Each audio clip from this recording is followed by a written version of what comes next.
YouTube channel पे आपका स्वागत है। और आज हम पढ़ने जा रहे हैं प्लासी का युद्ध। देखिए, प्लासी का युद्ध पढ़ने से पहले हमें इसके पीछे का कंटेक्स्ट पता होना चाहिए। तो कंटेक्स्ट में ये था कि अंग्रेज़ों ने प्लासी का युद्ध किन परिस्थितियों में किया। तो उससे शुरुआत करते हैं कि बंगाल पे उस टाइम बंगाल में कौन कौन से प्रांत शामिल थे। ठीक है, तो उस टाइम बंगाल में आज का बंगाल, बिहार, उड़ीसा और बांग्लादेश शामिल थे, जो बहुत ही उपजाऊ थे।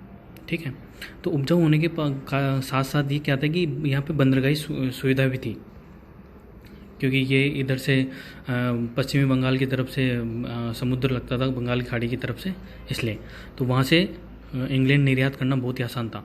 तो इन लोगों ने क्या जो कपड़ों का जो व्यापार था उसको प्रमुख बनाया इन लोगों ने। और यहाँ पर क्या थी, जो दक्षिण भारत में जो क्षेत्रीय चुनौतियाँ थी, जैसे टीपू हुआ और निजाम हुए, मराठा हुए, वो यहाँ पर बंगाल के अंदर वो क्षेत्रीय चुनौतियाँ, जो क्षेत्रीय शक्तियाँ थी, वो यहाँ पे उपस्थित नहीं थी। जैसे कि दक्षिण में मैसूर, मराठा, निजाम थे। और ये क्या हुआ कि दिल्ली से दूर होने के कारण यहाँ से जो मुग़ल सत्ता थी उस टाइम की, तो बंगाल पर नियंत्रण भी उसका कमज़ोर था। इस वजह से अंग्रेज़ों ने बंगाल पर नियंत्रण करने का विचार बनाया। तो इसमें प्रक्रिया क्या रही थी, सर्वप्रथम तो क्या किया अंग्रेज़ों ने, हुगली पर नियंत्रण कर लिया। किस पर? हुगली पर नियंत्रण कर लिया। किसमें? 1651 में। ठीक है, स्टार्ट यहाँ से करते हैं वो लोग। और यहाँ पर आने के बाद वो जो 1717 के अंदर जो फर्रुखसियर से शाही फरमान लिया था, उसका यहाँ पर उन लोगों ने दुरुपयोग करना स्टार्ट कर दिया। तो ये जो प्लासी का युद्ध था वो कर्नाटक युद्धों से प्रेरित था।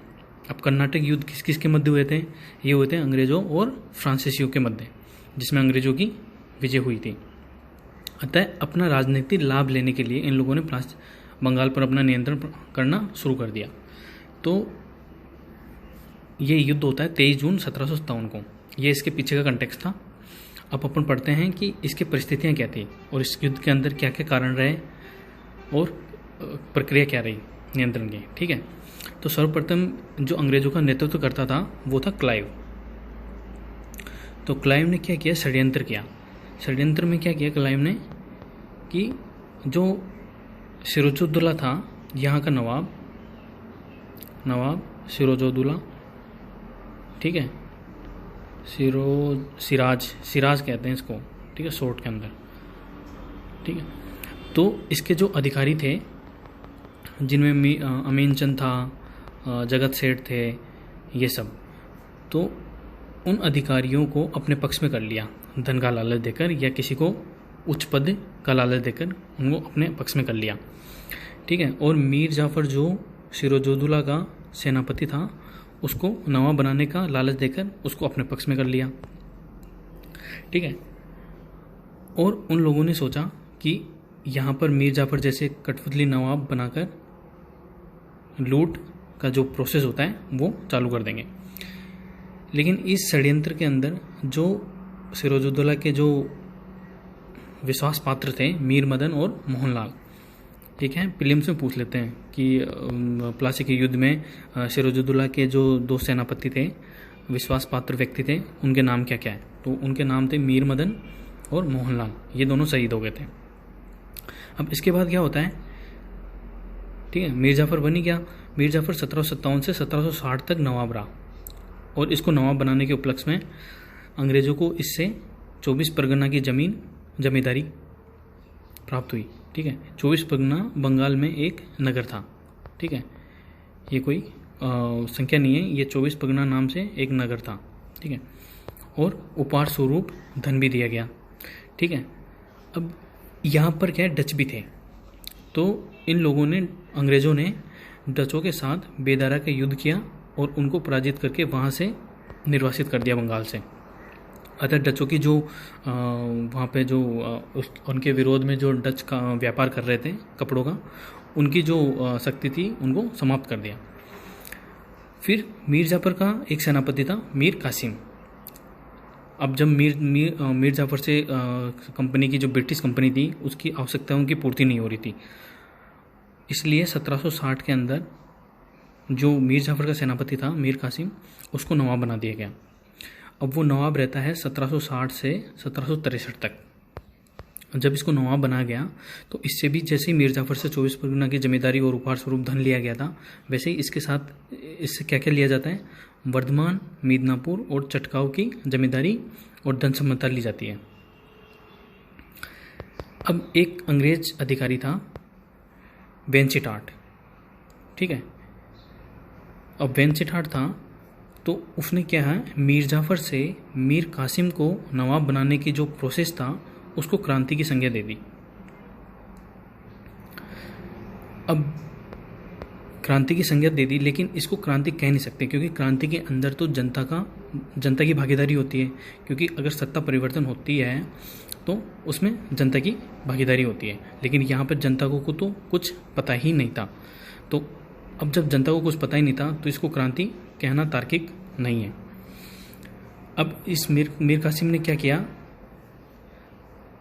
ये मीर कासिम अंग्रेजों से परेशान हो चुका था क्योंकि ये अपने जो नवाब की जो वास्तविक शक्तियाँ थी उनको इस्तेमाल करना चाहता था और अंग्रेज इस पर नियंत्रण रखकर वो इस्तेमाल करने से रोक रहे थे। तो इसने क्या किया, मतलब एक तरीके से अपनी सेना को यूरोपीय पद्धति से, मतलब आधुनिक पद्धति से प्रशिक्षण देना शुरू कर दिया, ठीक है। अब इसको नुकसान हो रहा था चुंगी का, क्योंकि जो बंगाल का जो खजाना था उसको राजस्व की कमी के कारण वो उसमें अर्थव्यवस्था में कमी आ रही थी, ठीक है। अब अर्थव्यवस्था में कमी आ रही थी और जो अंग्रेज़ों के पास शाही प्रमाण था उसका वो दुरुपयोग कर रहे थे अपने निजी व्यापार के लिए। तो इसने क्या किया, सभी के लिए चुंगी समाप्त कर दी, मतलब जो आम लोग थे वहाँ के और जो आम बंगाल के स्थानीय व्यापारी थे उनकी भी चुंगी समाप्त कर दी। अब इससे क्या हुआ, अंग्रेज़ों के जो निजी व्यापारिक अधिकार थे वो बाधित हुए। अब बाधित हुए तो इससे क्या हुआ, मीर कासिम और अंग्रेज़ों के बीच में तनाव हुआ, ठीक है। अब तनाव हुआ तो मीर कासिम को सेना का डर दिखाकर उसको वहाँ से निर्वासित कर दिया। अब निर्वासित कर दिया तो वापस से क्या कर दिया, मीर जाफ़र को, जो पहले 1757 से 1760 तक जो मीर जाफ़र नवाब था उसको वापस से नवाब बना दिया, ठीक है। नवाब इसलिए बना दिया क्योंकि मीर कासिम ने तो चुंगी समाप्त कर दी थी, ठीक है, तो टकराव हो गया था।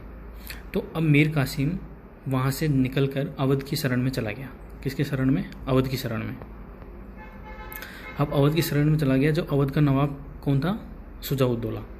शुजा-उद-दौला अवध का नवाब था और यहाँ पर ठीक है मीर जाफ़र को बनाई दिया। फिर आता है, अब इनका त्रिगुट बनता है, किस किस का, अवध के नवाब शुजा-उद-दौला का, और यहाँ पर ही जो मुग़ल बादशाह था वो शरण ले रखा था अवध के अंदर, वो था शाह आलम द्वितीय। शाह आलम द्वितीय सेकंड, यहाँ पर अवध के अंदर शरण ले रखी थी शुजा-उद-दौला के यहाँ, ठीक है। अब इनका त्रिगुट बन गया, किस किस का, मीर कासिम का, अवध के नवाब शुजा-उद-दौला का और शाह आलम द्वितीय का, ठीक है। अब अंग्रेज़ों के विरुद्ध बन गया। अब इसी के साथ होता है बक्सर की लड़ाई, मतलब बक्सर का युद्ध 1764 में। 22 अक्टूबर 1764 में होता है बक्सर का युद्ध, ठीक है। अब यहाँ पे अंग्रेज़ों का नेतृत्व कौन कर रहा था, हेक्टर मुनरो, ठीक है।